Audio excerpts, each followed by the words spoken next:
are back. We are back. Happy new month, everyone. Happy August 1st. I think it's August 1st. I don't even know. Life has been lifing, and Lord, just Lord. You guys, welcome to Melanated Way. I'm Linda Antwi, and beside me is April Holloway from Holloway Legal, PLLC. She's live streaming on her page as well. So, as you guys have a minute, go ahead and like and subscribe to both of our pages. That would be lovely. Bottom of the screen, you can see where you can support the show if you feel so led. There's also super chats and super stickers available. Oh, that's so nice, Tinkerbell. What up? I guess I'm going to address a couple of things. I know that a lot of you guys have been reaching out. I know over the last 2 weeks, I haven't been consistent in my recaps and reviews. I'm behind on everything. Life has been happening, you guys, and I'm just going to be 100% honest with you guys, between the striking that's going on here and the passing of a really good friend of mine, it's just been kicking my butt. So I am doing my very best. So bear with me. Just keep on keeping, and I'll be back regularly as soon as I'm able to. That being said, April, how are you? I'm doing okay, actually. I'm doing good. Doesn't April look beautiful, you guys? Gorgeous. First of all, I'm shocked that this was not the season finale. I've been toting it as the season finale since last week because that's what they made it seem. But lo and behold, there's more episodes. Yeah, I didn't realize it until Stanika posted that there were 2 episodes left, and I was like, oh, okay. All right. But I'm glad, because I want to see, when her and Nordine were talking about him applying for a visa, I want to see more of that conversation. Yeah. And plus, I feel like there's a lot of loose ends still, right? I can't believe we're already 12 weeks in. So many have dropped off. They didn't make the cut. April's beautiful. Thank you. And so, yeah, we need some time to like tie it in a nice bow. What were your thoughts of this overall episode? Mark. No, not Mark. It's not Mark. It's Chad. Chad rose to what I thought he was going to be. I knew he was the problem. I didn't know other things, but I knew he was the problem. You know what this episode showed me? It showed me this is the problem of dating in America. Or just dating in general, but specifically dating Americans. Like, not all Americans, so don't come for me, but I'm seeing a consistent theme across the board, and I don't like it. And it might be just these specific people, because, Stanika's lovely, Michelle is lovely, but I we're trying to date in a heterosexual situation. Lord have mercy, these men. Oh, Lord. Yeah, so I just thought, wow. Just wow. Let's jump into it. April, you're being very quiet. Why is that? I'm biding my time. I have things to say, but I'm following your format. I'm not going to go off on a tangent right here in the beginning. You're funny. Okay, so let's just jump into Chad. Chad's having a second date with Maria. He planned the date, which I thought was such a lovely start. I was like, good for Chad for like figuring it out. Whether Juan was part of that or not, I appreciate the fact that he actually made a plan. So they're going ATVing, or he's calling it four-wheeling. He's having a little bit of a hard time, he said, because he's never dated more than one person at a time. So he's dropped Biba. And, I don't know when this rule came into effect, but I feel like dating means that you are dating. So you're dating multiple people until you're not. And then you're in an exclusive relationship. But dating means to date, as far as I knew. Mm-hmm. But he can't handle it. So he is going to go ahead, which I already knew right away, April, that this is what's going to be the downfall. Because if you can't balance just dating two people after just one date each, then I feel like there's a problem. So he decided that he's going to, quote, choose Maria, because he feels Maria is someone he could bring home to his ma. So he ended things with Biba, which I think is funny because you went on one date. So how are you ending things? Which, you went on one date, right? That's another red flag for me. You're saying you're ending. What are you exactly ending? You went on one date. You were in a relationship. You went on one date. So he's ending things with Biba to focus on Maria, and they're going on this ATV date. And so it's raining, which I found interesting because, it rained the last time for his date specifically. Mm-hmm. It's a bad omen because he's a bad omen. I didn't want to say it, but thank you for saying it. So he's excited about the second date. He likes to back home, like he says, play in the mud. So they're going to go four-wheeling. They get all set up with the hairnet and the helmets. They learn like the brake and the gears and all the things. And off they go. Now, one of the things that we hear from Maria's side is that she's excited about a second date. And she's excited that Chad planned something fun to do because she was really a little bit scared after the first date because he seemed like all he wanted to do was work and cut his grass, right? If you guys remember that, like he had no personality. He couldn't say things that he liked to do. And so she was worried that there was not going to be a balance of like, I like to do fun things and I like to do things outside of just going to work. Do you agree with that, April? Okay, so here's the thing. I don't give Chad credit for this date. I don't. And here's why. You don't take somebody on a muddy ATV date as a surprise. Did you feel like she was dressed for that? I mean, I didn't mind it. She had like cargo pants on and a shirt. So you're saying he should have told her, hey, we're going ATVing? Absolutely. It's a muddy date. You don't take somebody on a muddy date where they're going to get dirty and it's raining without telling them beforehand. And also, if you want to impress me on a date, I think, Linda, I think you'll agree with this when I get done saying it too. Ask me what I like to do. Ask me what my interests are. Don't just pick something that is just solely what you want to do. I agree with what you're saying.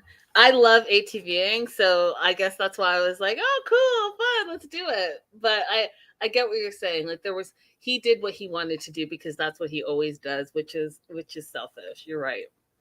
You're right. Although I have more to say about him, but okay. We'll get to it. So she liked it though, April. Like she's like, you know what? This date is filled with fun. She thinks it's a sexy date. She loves that he planned it. And so she's all about it. She thinks that it was going to be a great date. He, on the other hand, was red flag number 3 for me, was like, it's important to have fun on this date, but what's more important to him is, does she want to move to the United States of America? After date 2, Chad, really? After date 2, we're already going there, which is my problem with a few of the men on this show, by the way. Go ahead. Because what they're looking for is somebody who is, for whatever reason, desperate to leave their country, so desperate that they'll overlook that person's flaws and still be willing to give them everything they want, to also work outside the home, to give them sex when they want, to give them kids, take care of the kids, take care of the house, take care of their parents when the parents get old for them, and just basically be a house slave.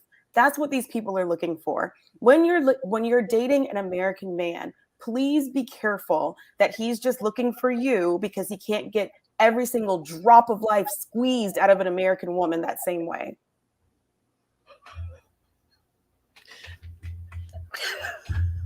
April is not having it with Chad this episode at all.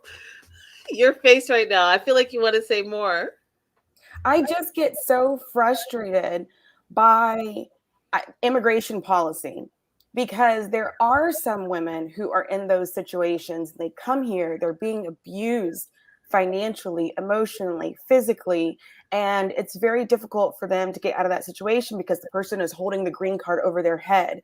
And now that they're here, they also have this pressure of sending money back to their family that's back at home. And it's just, oh, endure for the good of all of us, for the good of all of us. And it's just a horrible situation all around for that person. I agree with you. I agree with you. And I feel, just to piggyback off of what you're saying, April, is that I feel like Chad really is just insert woman here.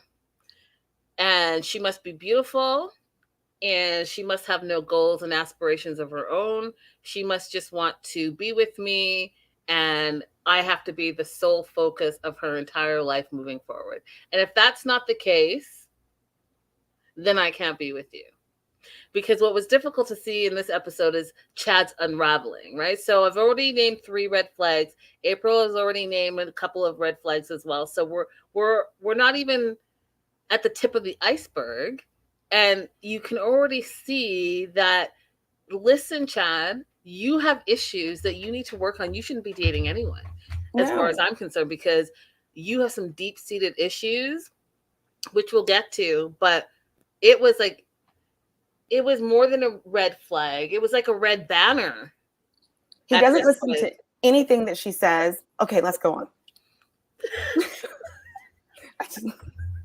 So I feel like he fudged a little bit when he's like, I could live in Colombia, but I'm not going to live in Colombia because I make so much money in the United States. And then he's like, so, would you move to the US or would you consider it? And she's like, well, no, I want to stay in Colombia because I want to finish school. And then he had the audacity, y'all, to gaslight her. So he was like, oh, well, I didn't really feel like school was important. I went to school and I'm not even using my degree and I'm making a ton of money.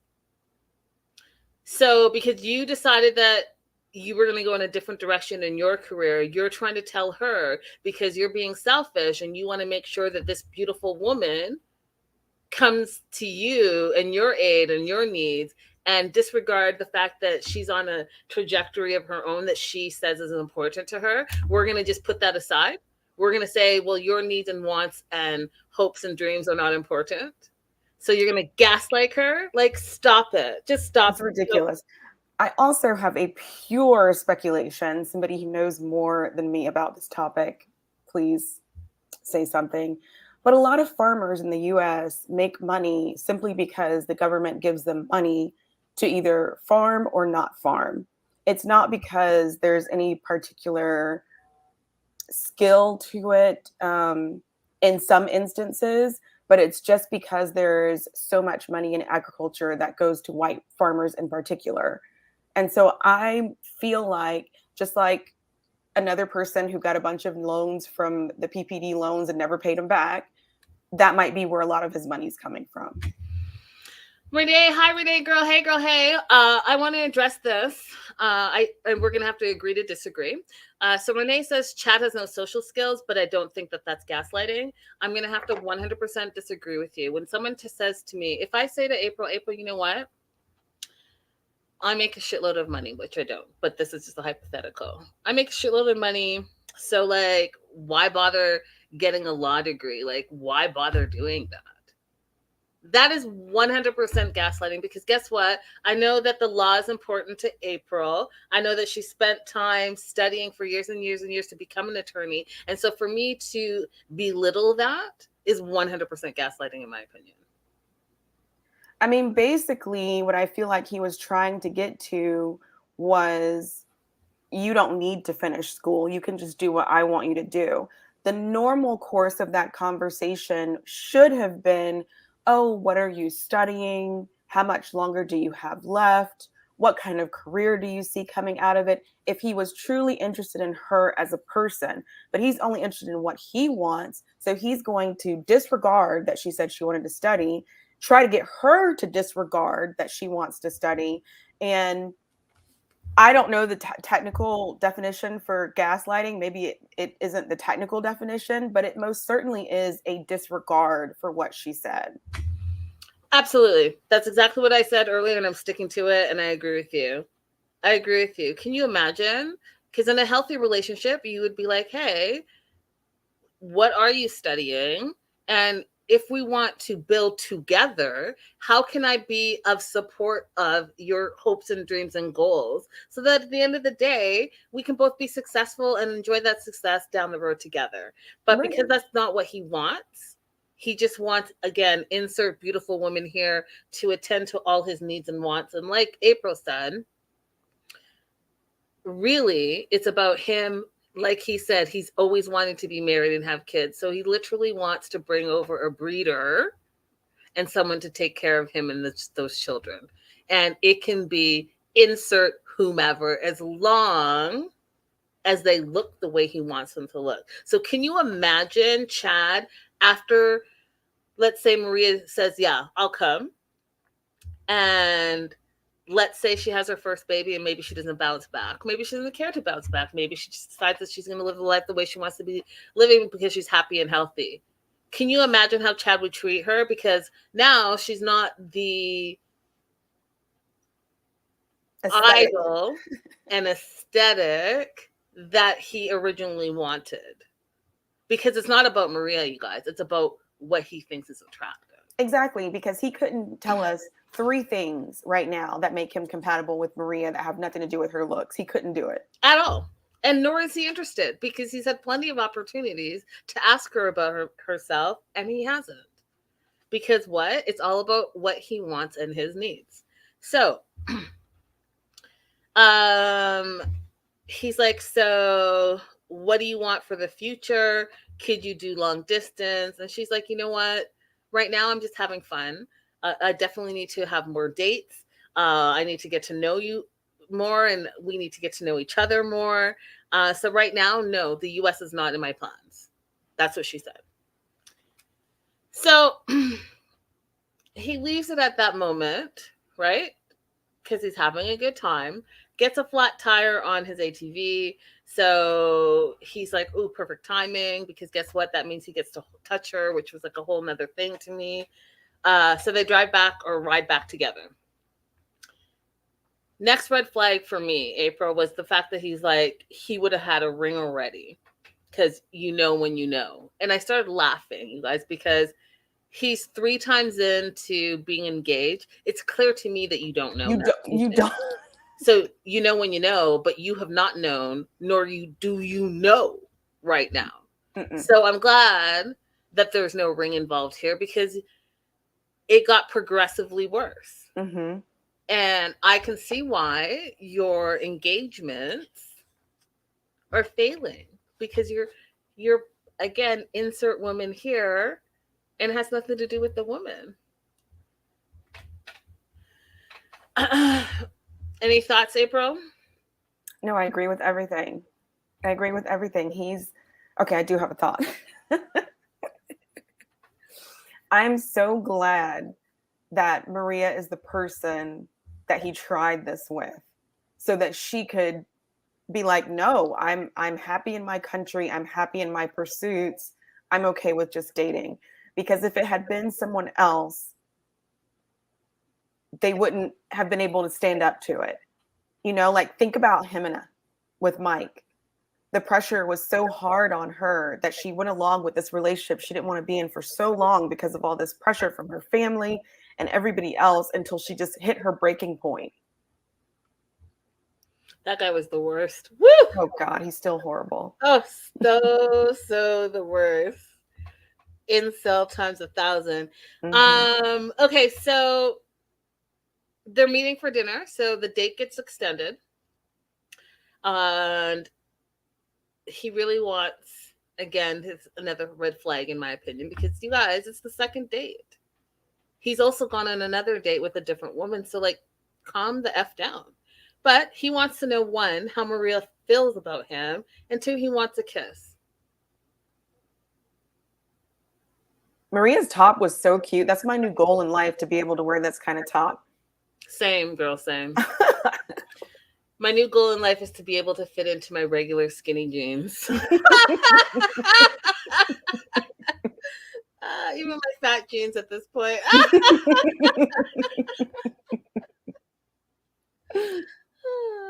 But I digress.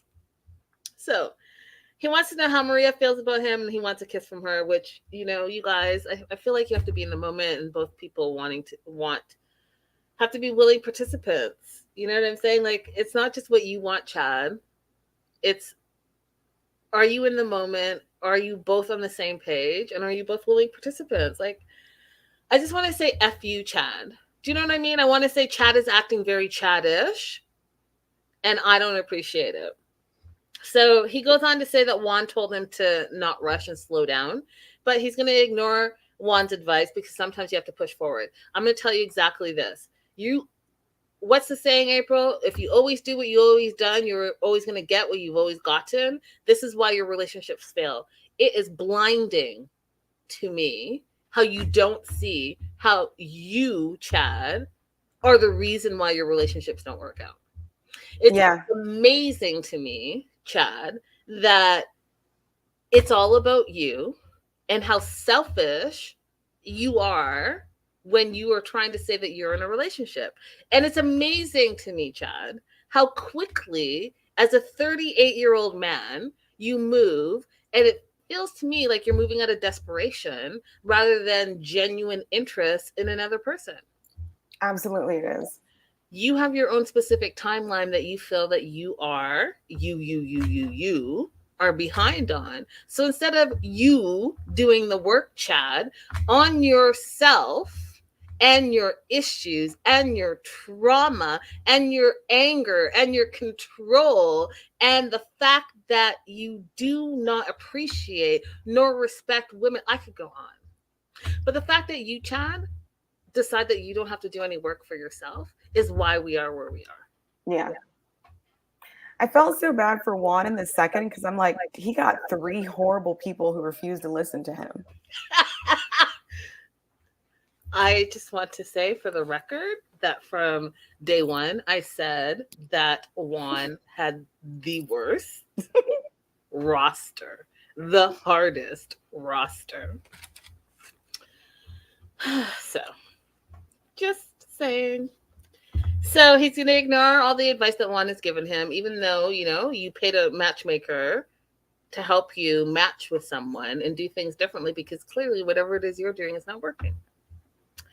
But he's going to do what he wants to do. So he gets to the restaurant and she gets there. She looks gorgeous, you guys. This outfit, the little black outfit that she had on, you guys, fire. If I could wear that, I'd wear that all day. I love everything about it. It was like classy and sexy at the same time. They sit down, they go to order a drink, and then, I'm sorry, but date 2, you brought a gift. And you guys, some of you guys would be like, well, that was so sweet and thoughtful and all that stuff. Well, it wasn't, because guess what? He knows nothing about her. He bought her what he wanted to buy her because he was buying one for his mother. He doesn't know if she likes watches. He doesn't know if she wears watches. He doesn't know her favorite color. None of that. None of it. And didn't care. Because guess what? It wasn't about her. It was about him, which if you look at the whole scheme of things, you guys, I just feel like it was like I know I'm being over the top, totally conspiracy theory-ish, but to me, it just, if I had to look in the future, I would say this is what would happen. He's messed up. Like I just want to say what I want to say, but I don't want to be an asshole. Okay. So I'll be more, whatever you say, I'll be more of an asshole. So go for it. Okay. I just feel like this. If I had to look at this situation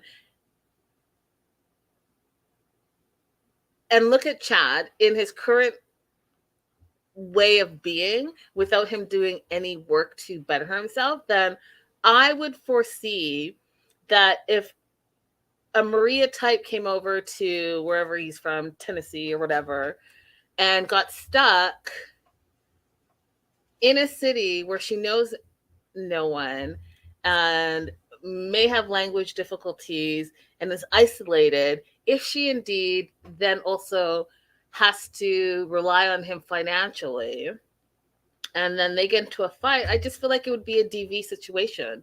And he would do whatever it is that he wants to do because he has to make himself happy and it's all about him. But then he'd buy her a gift and think that that's okay. And it could be anything. But I feel like he feels like he would be in the right in that situation. And that everything is great because I bought her a gift. This is what kind of person I see in him right now.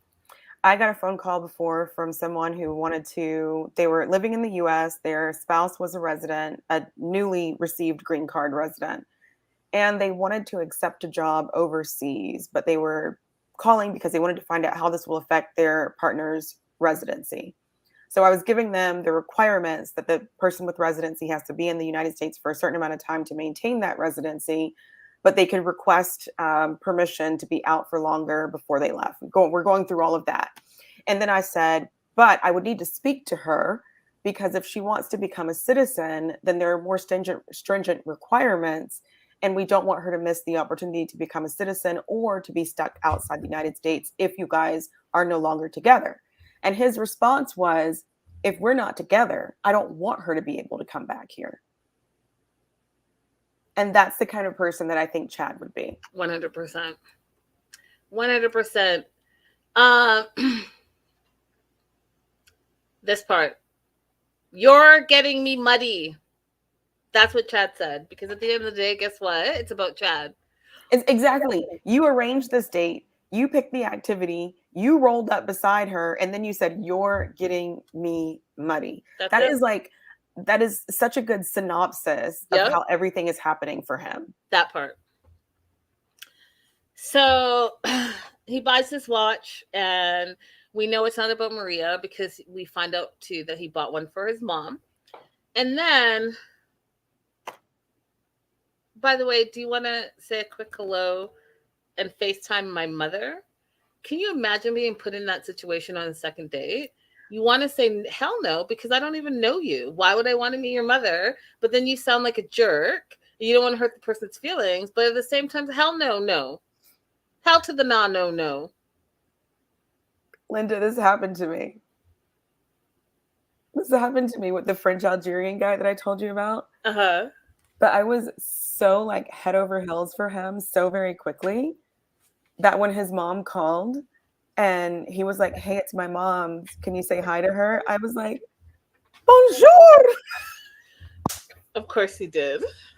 And then his sister came. But like, if the person is not giddy about you like that, like the way that we were about each other, then no. She said no so many times. She's trying to be polite so many times.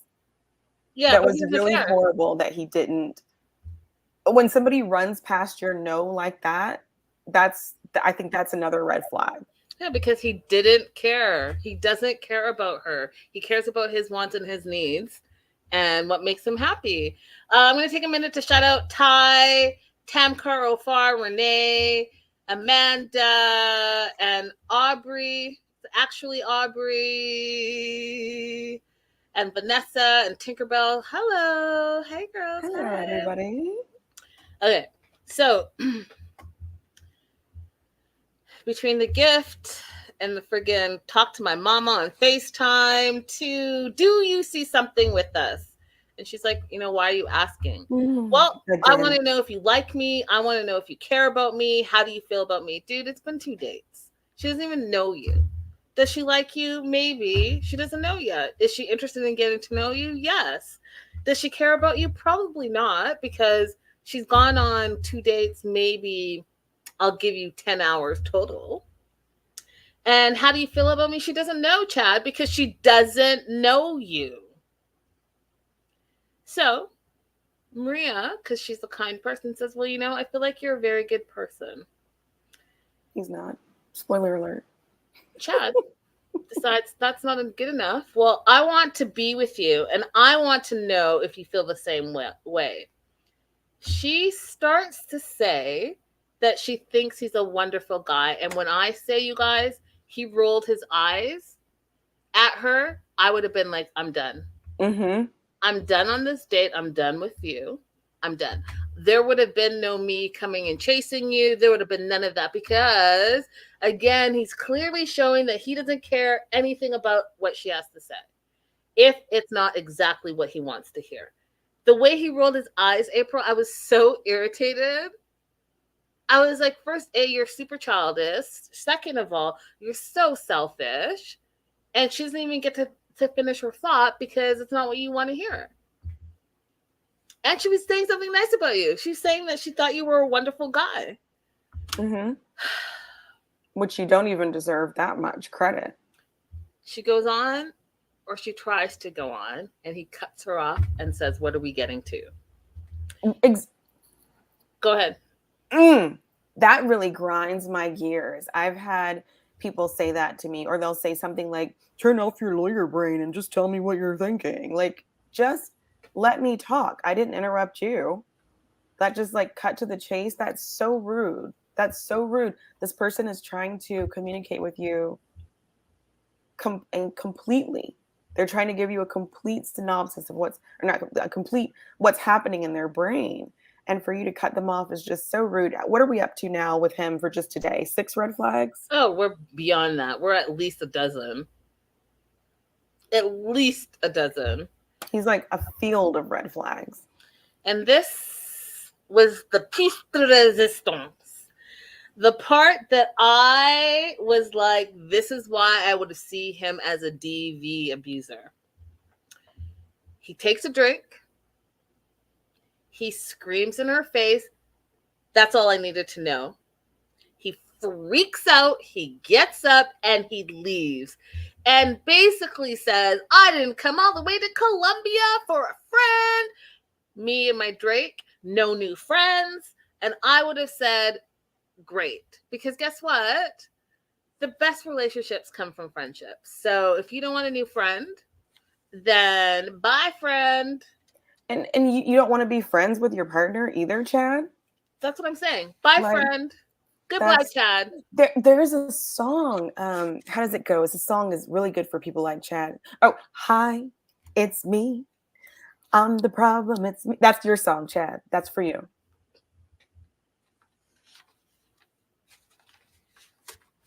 Chad, you suck. Like, I knew it. There's no way. I said in the beginning, there's no way that he's not the problem. He is the problem. He needs to work on himself. 100%. He has no business dating anyone at all.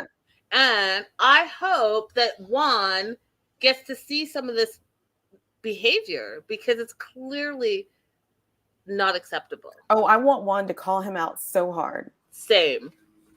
In the previews for next week, woof. Yes, Amanda, it looks like next week is even worse. That part. Next week looks worse. And the fact that Maria has the compassion and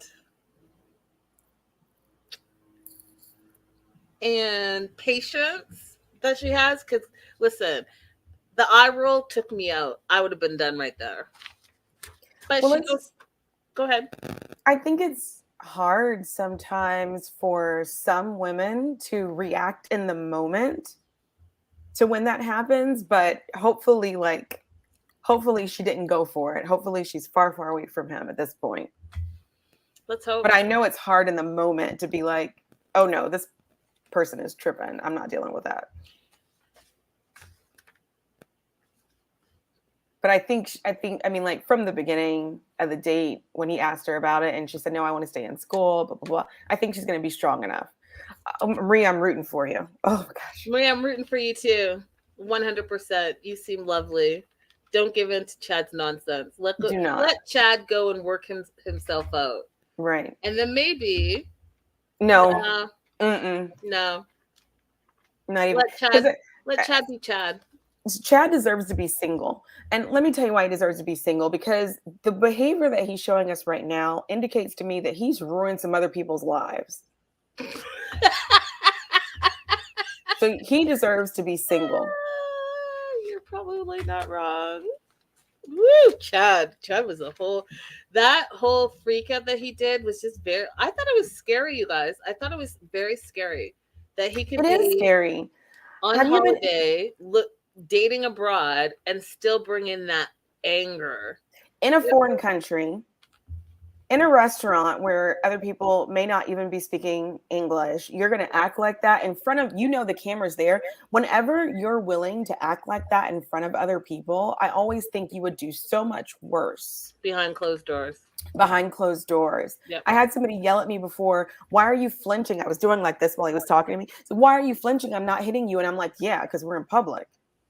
Like that means something. Like I know what that means. Warrior mom. Yep, 100%. All right, let's move on to Michelle. I'm really impressed with Michelle. And I also feel like she didn't get enough airtime, and I feel like that could not have possibly been 2 weeks because she went on 3 dates.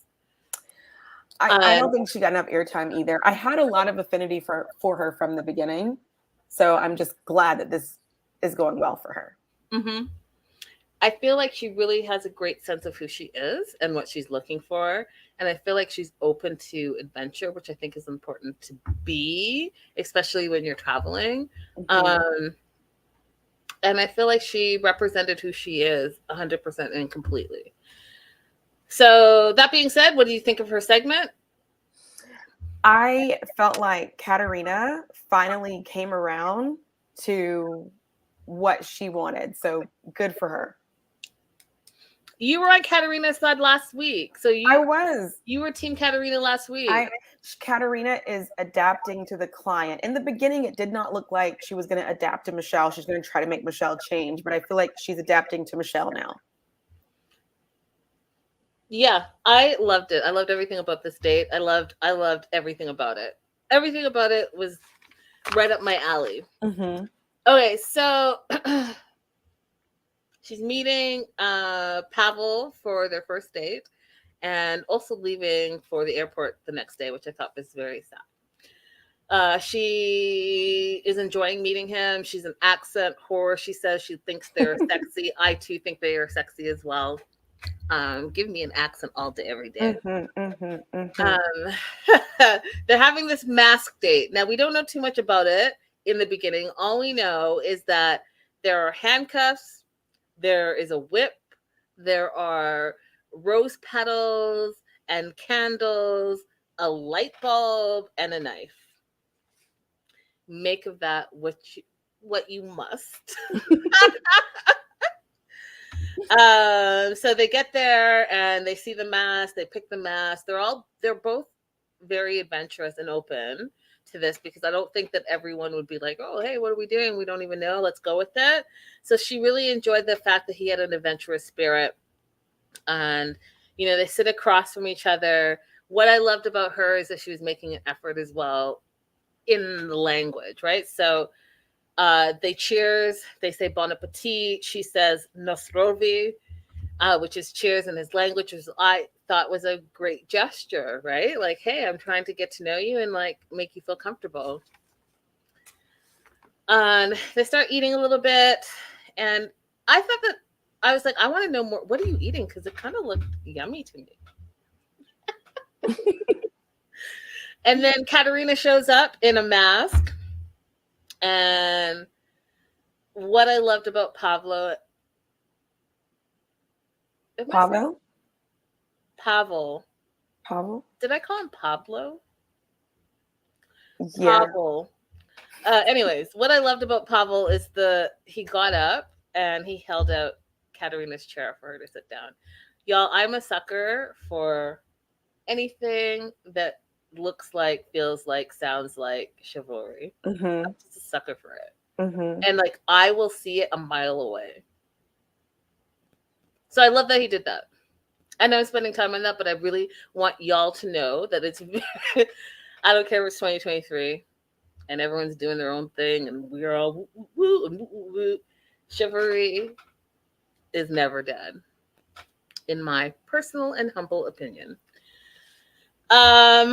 So she's there to facilitate some fun games. in order for them to get to know each other quickly. And I was like, this is when I knew she knew exactly what she was doing this whole time, because she realizes that Michelle only has this one date before she has to go back. And so let's full steam ahead, but in a controlled and normal way versus what we're seeing Chad and Harold do. Mm-hmm. Do you agree with that? I totally agree. So she's going to stay and facilitate some questions, which I thought was good because they were also, they're going to be sex questions. They're going to be maybe take you out of your comfort zone. And I think it's important to have like an expert there who can, help ease the situation. Do you know what I mean? So that it doesn't get, if this makes sense to you, so it doesn't get too sexual where, I feel weird about something in a weird way, rather than let's just share and learn. Right. Okay. So she asked them to put their masks back on. And she's like, that way you'll feel more comfortable revealing your biggest secrets. So, first question that was asked, April. Weirdest place you ever made love? Pavel said a forest, and Michelle said the backseat of a car, which I was surprised by. The backseat of the car? You thought she would have been more adventurous? Mm-hmm. I thought she probably would have had something more exciting to say too. Mm-hmm. I was surprised by that. But, I mean, to each their own. I was going to ask you, April, to answer that question. But then I thought, if you answer, then I have to answer. And I'm not. Yes, so I'll go ahead and answer, and then you have to answer. You didn't let me finish my thought. I said, but then I would have to answer, and I'm not about to do that. I will not pressure you. I don't feel pressure. Okay, let's do it. I have the same answer as Pavel in the forest. In the forest? Yes. But it's more interesting when I tell you that it was the forest between my house and the church that we went to.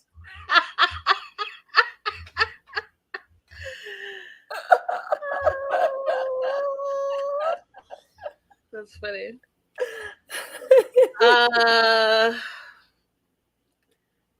The weirdest place. Hey, Busola. Hi, Busola. Well, I would say... You got that many to choose from, Linda? I do. I would say... Hey, Jaslo. The Marriott, Times Square, New York, in the glass elevators going up to the top floor. Oh!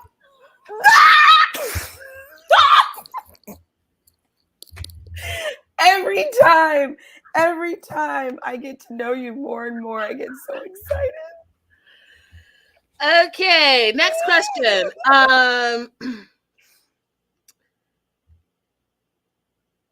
Second question, any boundaries in sex? I really enjoyed the fact that Pavel was able to make that light and easy. He's like looking at the light bulb of the table, and he's like, that light bulb is my boundary. I thought it was a playful answer. It was a hilarious answer, and probably true for him. We didn't really get an answer from Michelle, which I thought was interesting. But she did go on to say how, well, that was the next question. So we didn't get an answer from her. Do you have any boundaries, April? I do. I don't really want to be hit. That makes me want to fight. Gotcha. So yeah, that's not it. That's not for me. I have boundaries too. I think that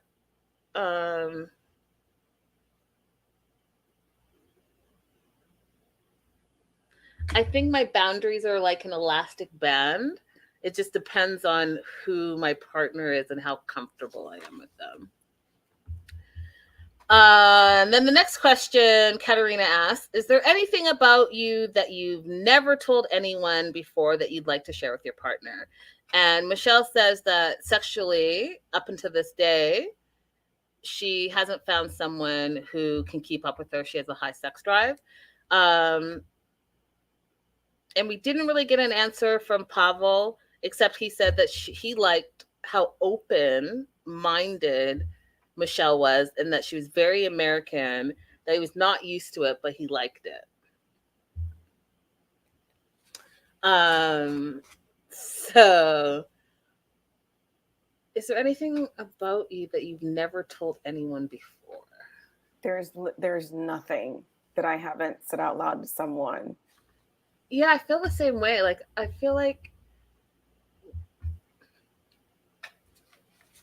I told you last week, my mama told me I talk too much. So yeah, clearly. I mean, every once in a while, my friends will tell me something that I didn't realize about myself, but it's not like I was hiding it. It's just I had not had that realization. Mm-hmm. And the last question that is asked by Katerina, what was your biggest life lesson? And I really enjoyed and agree with both of their answers. So Pavel talked about COVID, and if you guys remember a couple of shows ago, I told you guys how I read an article where we're living in the loneliest times on record. Mm-hmm. And that's including like the Great Depression, all the things, like this current time, including what Pavel said about COVID being lonely and a lonely time for him, and him not wanting to ever feel that way, as well as Michelle talking about her not dating or having an intimate relationship or a close relationship with someone, and having her dad pass and having to go through that and navigate that alone, not having someone to hold her hand and all of that. Same thing, we come back to loneliness. And so they agreed, and she felt like that brought them closer together because it was something that they could, that was relatable. And I got to tell you, it is very relatable. If you think about, like, if you didn't have a partner during those early days in COVID, yeah, you spent a lot of time alone. A lot of time alone. Yeah. So Katerina thinks that these two can be a very nice match if they invest in each other. And my question to you, April, is if you were traveling, okay, so if you traveled abroad and you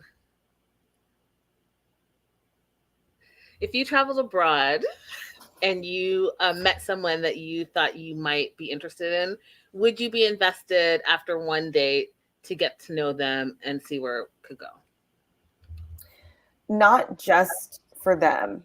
It would have to be something else that brought me back there. So for Michelle, she's trying to make this connection with the country because that's where her dad was from. So she has other reasons to be there. For me, unless your country is a place that I wanted to come back to anyway, one date wouldn't be enough to make me invested in you. That's a good answer. They both like each other. They both want to spend more time together. He suggests taking her to the airport because there's a spark, and he wants to have the opportunity to explore that a little bit more. And then we also see in the preview that he's like, I want her to be my woman. Like, I want to date you. I want to get to know you, which I think is great because, like April is saying, she's already also invested in learning about her history. So it would be lovely for her to have the opportunity to come back and learn more about the history and where her family and her genetics are from. And also, have this hot guy to woo her and see what happens. Mm-hmm. I'm all for it.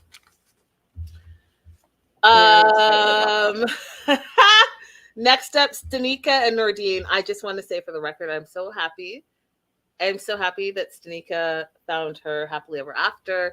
I am so happy how she was portrayed. She did have that little hiccup in that one episode, but I'm gonna give it to her being human. Mm-hmm. Overall thoughts on their segment. Oh, I'm so glad that Nordine didn't propose. Oh, I was so worried that he was gonna just pedal to the metal. Oh wait, before I go back, I forgot this photo I wanted to show you guys. I really just feel like this summed up their date because underneath the mask you can see they're both smiling and their body language is a great body language. Gotta look at the body language, y'all. Okay. I love everything about this. Date for Stanika and Nordine.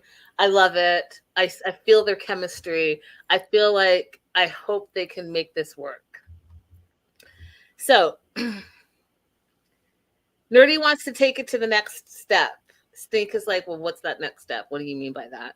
And he's like, well, it's a serious step. And again, she's like, well, what do you mean by that? And he says, should we make things official? And he's like, take me as I am or not. And she's silent. Okay. But he wants to be boyfriend and girlfriend with her. That's what he wants. She's silent. She smiles. And I was like, oh, is she taking a minute to think? Is this like a dramatic pause? What did you think she was thinking in that moment, April? I think she was just really excited and trying to get herself together before she answered. I'm a voice cracker.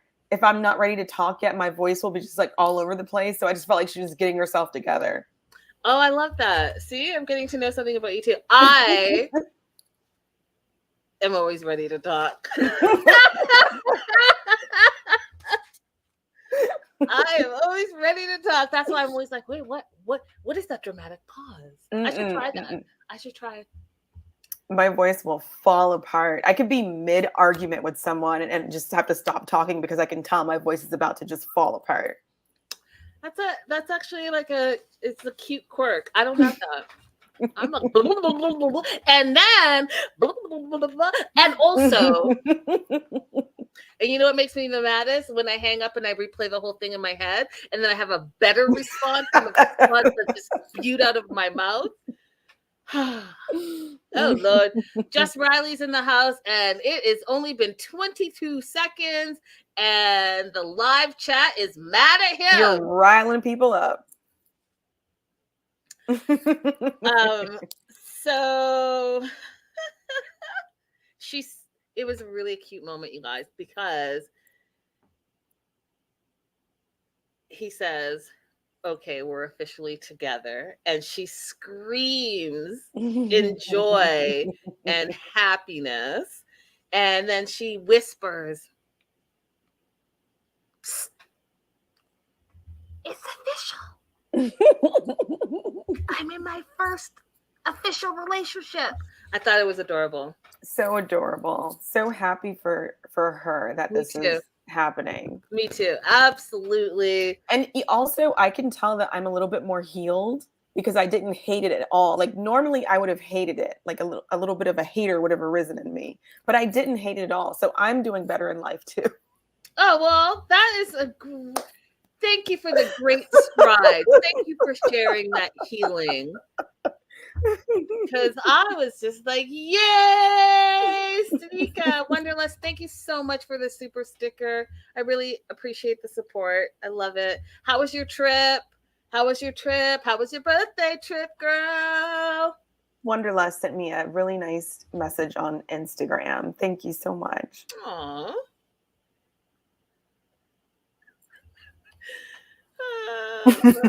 They are mad at Riley. Mad. They're ready to jump on him. And this is totally a different show, but I'm going to address it because Riley's in the live chat. But you guys, when you're mad at the cast, you can't message me with the anger. Like, what am I supposed to do? If you're mad at the cast, message them. I feel you, your pain. I feel you, but there's nothing I can do.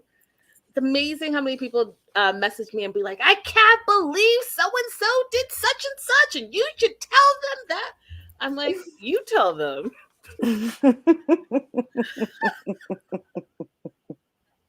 Oh my God. You know what, Riley? I feel for you. I feel for you, friend. I feel for you because woo! Look at people are like, just apologize ASAP. And when I say the live chat is popping and everyone's saying the same thing, I hope you apologize next week on the show. You were wrong, dude. I didn't even do anything. I already called. All right, back to Stanika and Nordine's moment. Yes. So, first official relationship, first boyfriend. I just love everything about it. I'm happy for her. I'm happy for the journey because I do, like I said, since day one, feel like she's done the work. And also, like Michelle, recognizes what it is she wants in a relationship.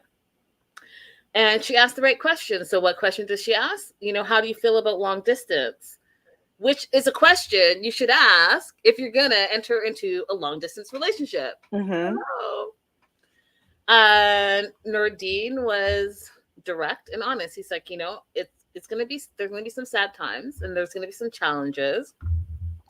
But the first free time that I have, I want to come to the United States and spend time with you there and meet your family, which is absolutely what you need to do, right? Because I always say having a vacay bay is completely different than seeing people in their natural day-to-day environment. Absolutely. That's why when y'all say you're in these relationships with people that you've never met in real life, I poo-poo on you because I just don't, that's not a relationship.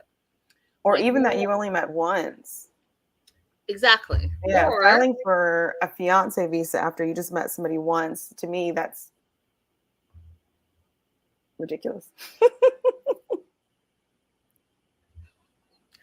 April, the live chat. They won't let up. But you know what, Riley, you knew what you were stepping into.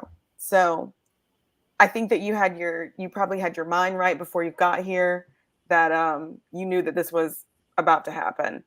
I haven't even finished watching the episode, so I don't know exactly what everybody's upset about. I haven't seen the episode because I'm behind, so I can't wait because y'all were mad in the beginning, you were mad in the middle, and now you guys stay mad. So I can't wait to see what y'all are mad about. I haven't even decided what I'm talking about for 90 Day Fiance Friday, so you might be a subject again, Riley. We'll see. What did you do? So have that conversation if you're going to be in a long distance relationship. And what was really sweet about Nordine, he also says, in this moment, I would love to kiss you, but I respect you. And I respect that this is just like our, third date. Mm-hmm. And so I liked her response. She was like, we already have great physical chemistry. So I know when that moment happens that it's going to be lovely. Right? Because they both know, you guys, you can see the sparks. Mm-hmm. There's no need to rush. Chad, did you hear me? There's no need to rush. Harold. And sometimes the waiting is just so much fun, the anticipating. Absolutely, you guys. So, absolutely. Yeah, it's the buildup. I do have one tiny bone to pick with Nordine. When he said, I know how to satisfy a woman, or I know what a woman wants. Hold on. I can have better lighting. I just had a little bone to pick with that statement, Nordine, because every woman is not the same. So what you want to say is, I'm invested in learning what you like and how to please you. Okay? That's what you want to say. Yeah, that's fair. That's 100% fair. And I agree to that. Although I didn't get the vibe that he was like, oh yeah, I please women all day long. I don't get that vibe from him. Like, I feel like he's like, listen, we're not gonna have a problem because I like to please women. I feel like that's the vibe I got from him. So they both agreed that either she's gonna come back and spend time, or he's gonna go there, or both. Whatever works out first. But at the end of the day, they want to spend more time together. He does say, which is what I tell y'all, and anyone who tells you it's not important is a liar. Okay. So he also says, like, we're going to have to figure out the bedroom stuff because life in bed is important to couples, which is what I tell you guys, but I don't say it so lovely. I say sex is important. And you need to have that conversation before you get into a serious relationship, because you need to know how important sex is to your partner, how often they think that they want to have sex, the things that they like to do and don't like to do. And if we go back to what Katerina said, do you have any boundaries when it comes to sex? What are the things that turn you on or turn you off? What are the things that you're okay with versus what you're not okay with? All of those questions and concerns are conversations that you need to have. Because I'm trying to help you not be 2 years into a relationship and someone's cheating, not be 10 years into a relationship not having sex, not be 6 months into a relationship and someone is bringing out whips and chains and you're like, wait, what? Have the conversation. Yeah. Use your words and communicate. Mm-hmm. So I agree with him, and I think it's important to have that conversation.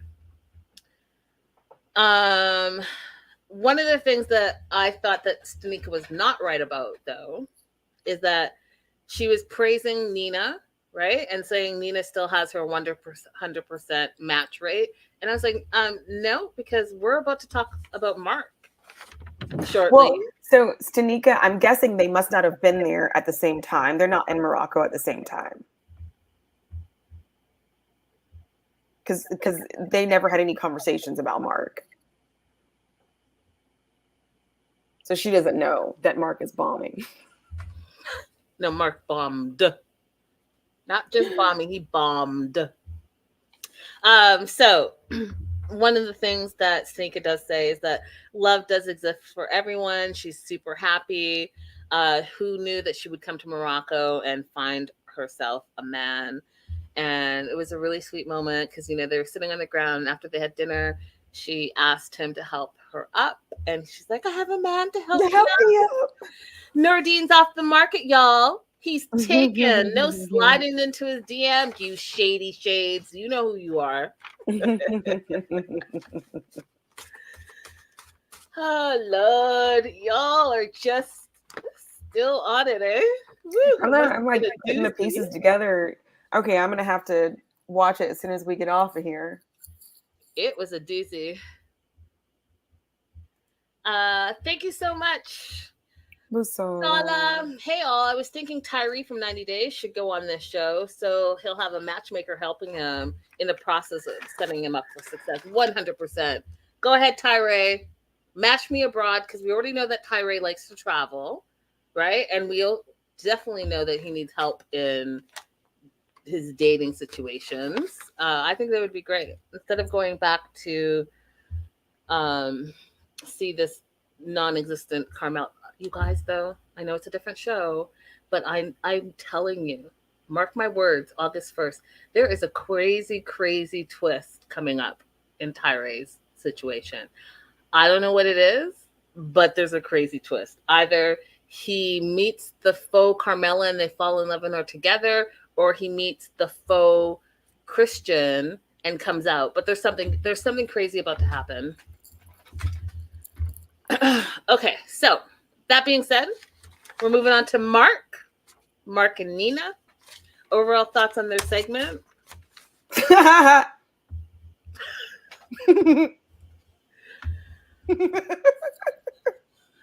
I will say this. I felt like there were no... Aw, that's really sweet, Wonderlust. Of course, yeah. I felt since episode 1 that Mark had no redeeming qualities. However, I feel like... Do I feel like this or do I not? Because I've also seen him on social media in real time and he's still douchey. But in this moment, I feel like maybe even if it was just for the moment or just to like save face, he was humbled. That's what I'll say. He was humbled. So, Huda stood him up, as we know. He says she left him hanging on the corner. And we talked about that last week, you guys, by the way. He was hanging on the corner like a lunatic. Like, who stands on a corner in a city, in a country that you are not from? Even if you are from there, it would be like me going outside and standing on the corner and just screaming across the street, talking to randoms. Like, people might think you're crazy because that's how he came across. Anyways, he's sad. He's going home solo. And the reason he's going home solo is because, Huda said, hey, if you want to continue to date me, like, I don't want you to date anyone else. So she basically gave him an ultimatum, and he decided that he was going to gamble and be like, I'm going to go see who I'm going to go see because that's who I'm going to go see. Mm-hmm. Right. And Nina was like, you're not necessarily at fault for that because you did come out here to have me match you with people. However, where you dropped the ball is she gave you an ultimatum and you didn't give her an answer. Correct. Right? So. And it's the day before he's leaving, so he didn't give her an answer for a long time. That's it. But was like, hey, yeah, I'll come see you. And when I see you, I'll tell you that, okay, I decided that I'm going to see you and you alone. Like, what? Stop it. And then we find out some things about him. We find out that he has trust issues. He doesn't trust women specifically. And he says that people tend to disappoint him. And in this situation where he had to make a choice about being with someone exclusively, it was scary to him because he knew that his life was going to change. And it can only be scary to you if you don't want your life to change, right? If you want to stick to being a 44-year-old frat boy, then guess what? Committing to someone or committing to get to know someone is going to be scary because guess what? You don't get to go to the next hotel and have just like random sex with the random girl over and over and over and over again as you've been living your life. So yeah, I guess it would be scary for you, Mark. He doesn't trust a lot. He doesn't trust a lot of people. He feels that people are not there for him when he needs them. And my question to Mark would be, are you there for those same people? Right? Are you there for your people? Because I feel like if you're not there for them, that's probably why they're not there for you. And if you don't take your relationship seriously, then they probably won't take your relationship seriously as well. And if you can't, I can go on, but I won't. I'll say one more thing. If you can't commit to answering a question, which was direct in the moment, then that's probably why you have trust issues with other people who probably are not answering your questions and your concerns in the moment. Now, I say all that to say this, okay? You feel like she ghosted you, right? That she was not there for you, that she disappointed you, that she embarrassed you. But think about what you did to her. She asked you a question, and you've yet to this day answer the question. You answered it publicly days later, the day before you're leaving Morocco, but you didn't answer her question. Not in the moment, not after the moment. It wasn't until she stood you up that you were trying to say while you're standing on a corner of a market that you were ready to commit to this girl that you so supposedly liked. And now that I looked back on it, I'm like, she wasn't necessarily saying we must be boyfriend and girlfriend, super, super serious. She's saying, I just want you to only be dating me right now. So I had interpreted it wrong in the beginning. And so I see what she's saying. And so it probably made her feel like, geez, I'm not even good enough up against this imaginary date that you have next that doesn't even exist in real life. And she also said when she was talking to him, so is it that you just insert any girl? Or is it about the connection? Because she was thinking they have a connection. So if there's no connection and it's about any girl, then yeah, you're going to want to continue to date other people. Absolutely. So more power to you, Huda. Yeah. So Mark goes on to say that trusting girls is not easy for him because he's been hurt in the past. He mentions an ex that he caught lying to him all the time. And Nina said, well, even though you're going home solo, did you learn something from this trip? And I appreciated the fact that he realized that he needs to bring his own walls down. He needs to let people in. This whole frat boy mentality, facade, whatever it is, he didn't say this, but I'm hoping that's what he means by the wall. Definitely needs to come down. You definitely need to at some time grow up, take responsibilities for your actions, let people in, be your true and authentic self. And then you might have an opportunity to meet someone who likes you for who you are. Exactly. Because if you show people a rough exterior, then what exactly do you expect to get back? But I think that this is a American thing. What do you think? I think that a lot of American men have quite the difficulty with, they want a really soft partner who's going to like be so loving and caring towards them, but they have such a rough exterior, and their way of showing any affection is to be sarcastic or joke in a way that's, you know, slightly harmful. And so how do you expect to get softness from me or anybody else? And then they go outside of the country like, oh, foreign women are so much better because they're all about family and caring about you. Sir, you made us rough. That is a good observation. That's a good observation. I definitely think one of the differences I find in American men is that I feel like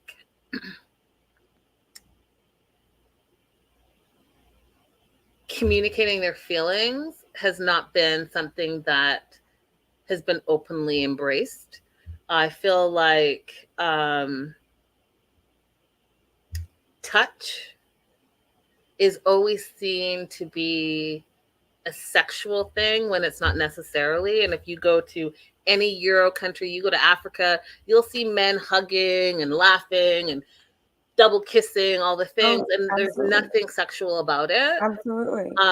But I feel like men in America just don't have that same sensibility.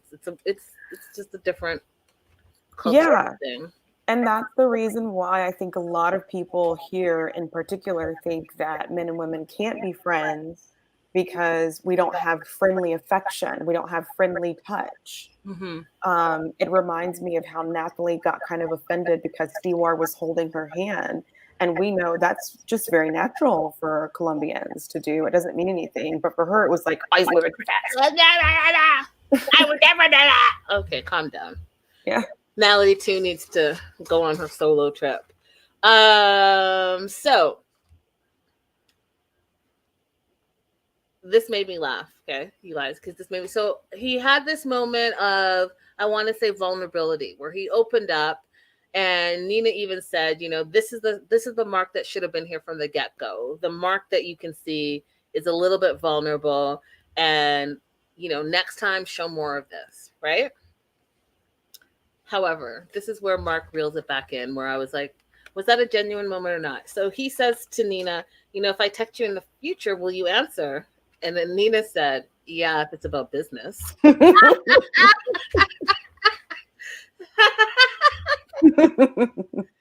then he's like, what? So, like, if I want to take you to lunch or anything, you wouldn't text? And she's like, I mean, I guess I'd go for lunch, but you're paying. And he's like, yeah, I'd pay. And then she literally clapped her hands, like, as if, okay, he learned maybe a little something. So he's on his way home. He's home alone. He didn't find a match. He finds that to be a humbling experience.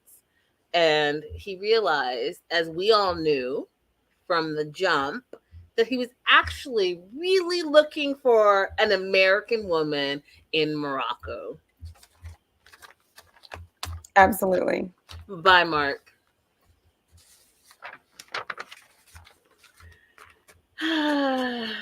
I wish I think Mark should be single for a long, long time, if not forever. Aw, thanks, Wonderlust. Love, appreciate you. And last and certainly the least disappointing. Oh my goodness! Of them all. Harold. Drum roll. Oh, Harold. Oh, Harold. Oh, Harold. Oh, Harold. You and Chad. You and Chad. I literally texted April earlier today with my eye roll emoji to Harold, Mark, and Chad. Those three American men have a lot of work to do. Oh, Harold. Overall thoughts on Harold's segment?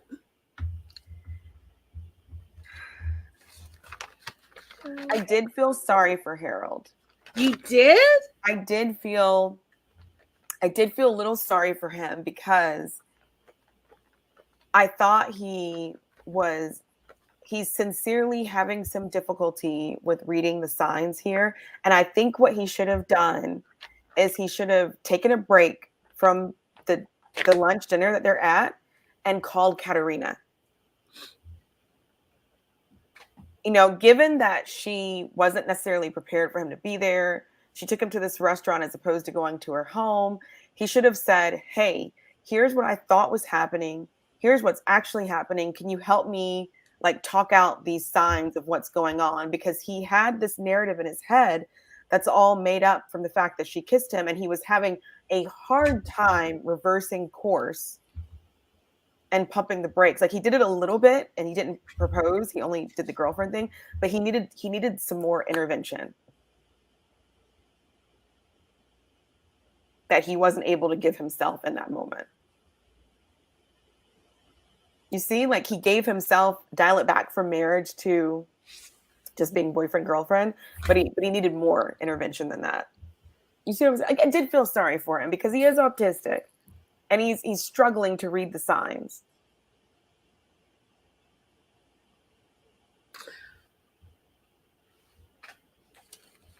Am I giving him too much grace? I don't know. I feel like he is forcing his agenda and his time frame still. I feel like, yes, he says that he has a hard time with social cues. However, I also think he also chooses when he's having a hard time with the social cues because he continues to push the boundaries. If you're like, hey, you shouldn't propose, but do what you want to do. Okay, I'm going to go for a walk around the block. Yeah, I'm going to do what I want to do, and I want to propose or buy the ring. This girl is literally telling you slow down in all the ways, and your matchmaker is telling you to slow down in all the ways, but insert blonde here who gave you a little bit of attention. I promise you, if the girl from the boat ride had given him a little of attention or even kissed his cheek, he would have said he didn't want to date anyone else and that she was the one and he was the I'm one. sure he would have. I'm just trying to be nice. I'm nice, but I'm also realistic, right? Like I am Canadian nice, which reminds me, you guys, April made a funny earlier this week. I rolled out of bed with my duck boots on, went to the kitchen and had a waffle with maple syrup. She did her homework. Oh, Canada. Oh, Canada. Like that. Wrong cadence. I'm sorry, guys. Wrong cadence. Okay, so what we know about Harold. Harold bought a ring, was going to propose, but he dialed it back a little bit because he wanted to test the waters, right? And he wasn't testing the waters because he was reading social cues. He wanted to test the waters to see where she was, because in his mind somewhere, he knew that proposing after 2 dates is ridiculous. Or 3 dates. So instead of saying, will you marry me? He said, I'd like you to be my girlfriend. And to that, Michaela said, oh my God. Oh my God. Oh my God. I cannot be your girlfriend now. For me, it's too quick. It is too quick. It is too quick. We'll see, she says. We will see. But it's too quick for me. Sorry. Not sorry.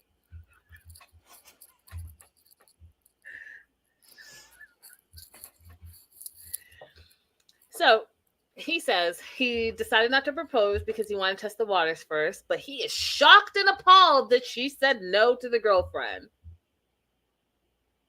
What were your thoughts right there, April? I understand. Because I remember before when I said, I think that she wants to say no to all of these new requests, but she's having a hard time. And so when she finally got away from him, then she was like able to push back a little bit, so I'm not surprised that she said no. We knew she was going to say so no. Fast, though. It was because it's too fast. It's too... Harold. She goes on to explain why she's saying, no, I can't be your girlfriend. I can't be your girlfriend because she needs more time. She likes to get to know her man. She needs more than a week. She does like him, but she wants to take her time to get to know him. She wants to say, hey, let's find out more about each other. Let's see what other things we have in common. Let's see if we have any other similarities. I'm not going to jump in and be your girlfriend after 3 dates. To her, it was too scary and it's too quick. Harold, but wait, he'll find a way to make it scarier, Michaela.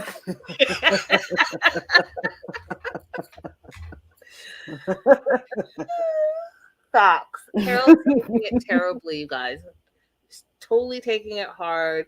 He's blaming language as an issue. Harold, language is not an issue. She understands clearly what you are saying. She's just saying no. Okay? It's not a miscommunication. It's not that she thinks that you only like her and you're trying to tell her that you will love her. Harold, what's her favorite color? Harold, what's her last name? Harold, you've never even been to her house. You never met her family. You expect her to marry you, be your girlfriend, and you know nothing about her? Not a lick? Not a thing? Nothing. Where does she even work? Doesn't matter. He doesn't respect her job because why isn't she answering me? That part. See? And you feel bad for him? Come on. I was trying. We do not give excuses, and we don't let people off easy because we're being nice. We got to be nice and real, though. All of these men, to some degree, the American men, have been touched by like incel society. You can see it in the way they act. Woo, Lord. Go ahead and let Mike be the CEO of that group. It's just exactly. Mike is he the worst we've seen on 90 Day Fiance? No, he's not. No, he's not. You know who else is terrible? The one I can't remember. I always forget his name because I block it out. So my top 3 terrible people from 90 Day is Mike from Mike and Amena. The guy who was dating Amira, the French girl. I can't think of his name because I've blocked it. I know exactly who we're talking about. The dark hair daycare guy. Yep. Yes. And my third most terrible is Scott from Love in Paradise. Scott was pretty bad. Honorable mention to Steven. Which Steven? PH, the one who went to Russia. Oh, okay, they both went to Russia. Sorry, he was the first Steven that went to Russia. That was rushing her out of the hospital after she just had a C-section. He grew up though. It was because he was 19. Because he's better now. He's like a family man. But I get what you're saying. Yeah. I do think that he showed some improvement, but what we saw from him on the show was horrible behavior. Yeah. And again, I'm not giving excuses, but he was only 19. The rest of these men are grown-ass men in their 30s and 40s, so there's no excuse. Yeah, and Mark didn't even make my list. Mark is just a frat boy that just needs to grow up. These 3 that I mentioned are terrible because they're either passport bros in some way, combined with having incel behavior, combined with selfishness. You throw that all in and mix it all up. It's a terrible, terrible, terrible, terrible mix. His name was Andrew. Yeah, Andrew. Andrew. That part. Would Big Ed be in your top 3? Oh, Ed. Would you put him in and take someone out? Ed is in his own separate category. Ed is in his own separate category. I have a problem with Ed that nobody even remembers from the first time that we ever saw him on the show. Like, Ed is. But this is a different show we're talking about today. Ed is over here. Ed is in his own little terrible small box. Yeah. Riley. Hun. Oh, I did do that. So Riley is saying that I explained to him what a passport bro is, because he did not know, and I had to let him know that there was a whole Reddit threat on him being a passport bro. Yeah, Riley, I haven't been in Linda's chats when y'all do that, but I am an Air Force brat. I was the only kid on my block that had 2 Black parents. Everyone else had a mom that was from another country. I saw you before you saw yourself. Big passport bro energy. Woo! Oh Lord! Oh Lord! Oh Lord! You wanna say something? I want you, instead of fighting it, I want you to just quietly reflect on it to yourself and reflect on why you're after someone specifically from a different country, and see if it helps you to understand what you're perpetuating and what the people around you are probably perpetuating. Because I come from Air Force culture. I know exactly what is around you. I know what happens in these homes when these women come to the United States and how they get treated and what's expected of them. And I just want you to reflect on it quietly. Don't fight it. And I'm not saying that you have to accept it. Just quiet, instead of fighting it, just quietly reflect on it.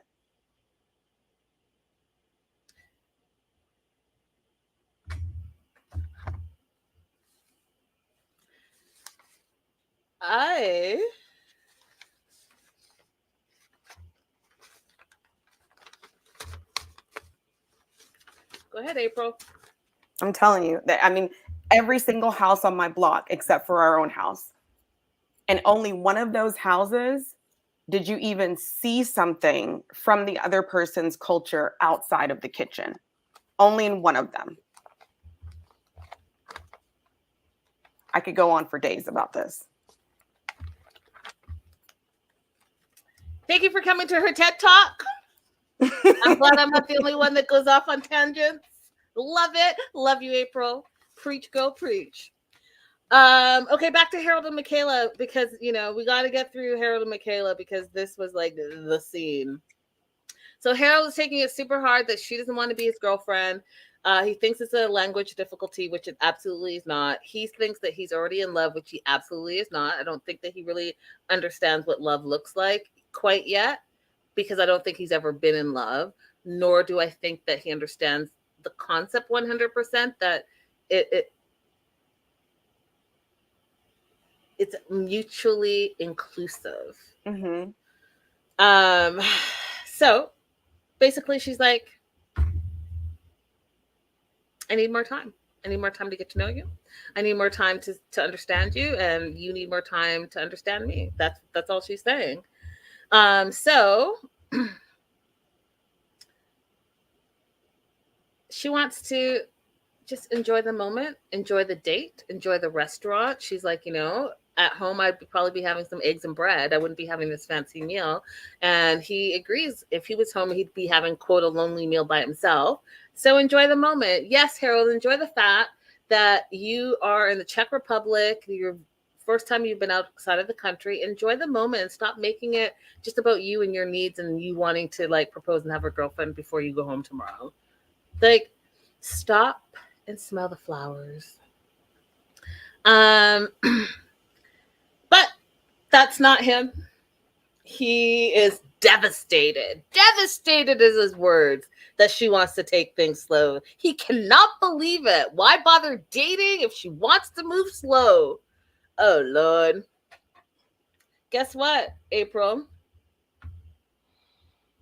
Guess what? Chicken butt. Hmm? Chicken butt. I've never heard that before. Guess what? Chicken butt? Oh, I've never heard that before. I'm going to use that. I like it. Harold, just like Chad, is going to ignore everything that his matchmaker has told him in slowing down, and he's going to go for broke. He decides that he's just going to continue to push his narrative and agenda. He has packed his bag. He wants to have sex. So he says he was hoping that he was going to spend the night with her. Why did he say that out loud? Why did he say that out loud? Yeah, my note says, shaking my damn head. That's what my note says. She's like, no. I'm sorry, Linda. Riley, you're making it worse. What's happening? I would like to think Riley would reject dating age. 15-year relationship. Like, you're just...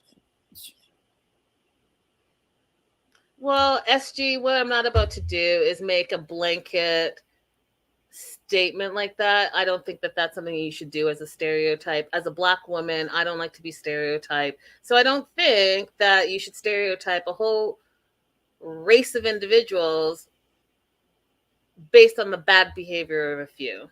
And that goes for everything and all the things. I don't know what else is going on here, but I'm just trying to get through Harold and Michaela. Okay, sorry.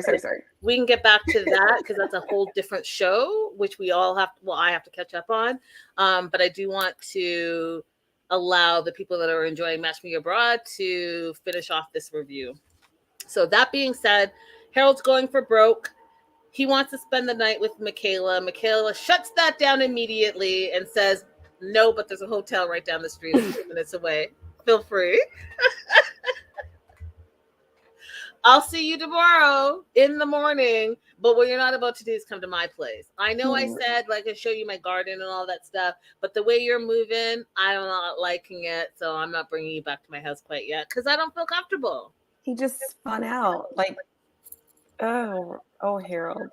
But it gets better. Harold decides that, okay, yeah, I'll stay at the hotel, but I'm going to continue to push forward and talk about the future because I feel like she doesn't realize exactly what she wants yet, even though she absolutely knows what she's saying. And she's not saying no, Harold. She's just saying, slow down, Harold. Why can't you respect that, Harold? Because that's not a social cue. You should know that no means no, and slow down means slow down. Autistic or not, slow down, you know what that means. Well, the assumption that she doesn't know what the word means, and so that's why she didn't give you the answer that you wanted, is something that would irritate me. Because that means anytime, to me, that's what it'll mean. Anytime that you don't get what you want, you'll just say, oh, I didn't understand that. That's right. You know, so that's the problem. That is the problem. Because he knows exactly what she's saying, but it's not fitting into his timeline or what he wants. Mm-hmm. And I'm going to take you guys back there. He went to get a prenup even before he met the woman, because guess what? Just like Chad, just like Mark, it's insert foreign woman here. I don't care who she is. I don't need to know anything about her. Just insert her here. Insert blonde here. Insert dark-haired Moroccan here. Insert dark-haired Latina here. You see? There's this complete pattern. And that's what the problem is. Right. So, autistic or not, Harold, I'm going to have to be a little bit hard on you because at some point you're going to still, social cues or not, you have to know that no means no and slow down means slow down. And if that's something that you feel, and you guys can educate me, if that's something that is part of being autistic that you don't know what slow down and no means, then please do educate me. But then someone needs to then educate Harold. So like April said, he needs to go back to his matchmaker and have Katerina explain to him what slow down means and what that looks like. And if that also means that Katerina needs to be a chaperone on his dates, then so be it. Agree. Wonderlust says the preview for next week looks like things changed in Harold's favor. I have not seen that. I did see that he posted a photo of the two of them together. So we'll see. Maybe he's able to rein it in. We'll see. Michaela does seem very nice. So maybe if he can rein it in and apologize, it'll be okay. It's not like he stood up and yelled at her like Chad did. Ooh, Chad, that was scary. But yeah. I don't wish Harold singledom the way that I wish it on some of the other guys. I think there's hope for him. There's hope for you, Harold. There's hope. I agree. There's hope if you're willing to be open and learn still. Ooh, the chat is spicy. Woo, the chat is spicy. Right? Y'all spicy in there. Lord. Spicy. Let me catch up on the shows. Okay, guys, thank you so much for being here. We had a really great live chat, apparently. A lot of y'all watching. We appreciate you. Don't forget to like and subscribe. And I appreciate you guys bearing with me with the shows when I can get to them. And I will be back on a regular schedule as soon as life stops kicking my butt. That being said, don't forget to head over to April's page, Holloway Legal, PLLC, and like and subscribe over there as well. We'll be back again. Apparently, so there's 2 more episodes after this, April? She said there were 2 left. I don't know if she was counting this one and next one or 2 more after this. I was shocked. And thank you, Aubrey. Aubrey, subscribe to my channel. Yay! Love it. Okay, you guys, we'll see you very, very soon. Bye for now. Bye for now. Bye-bye. Toodaloo. Did she post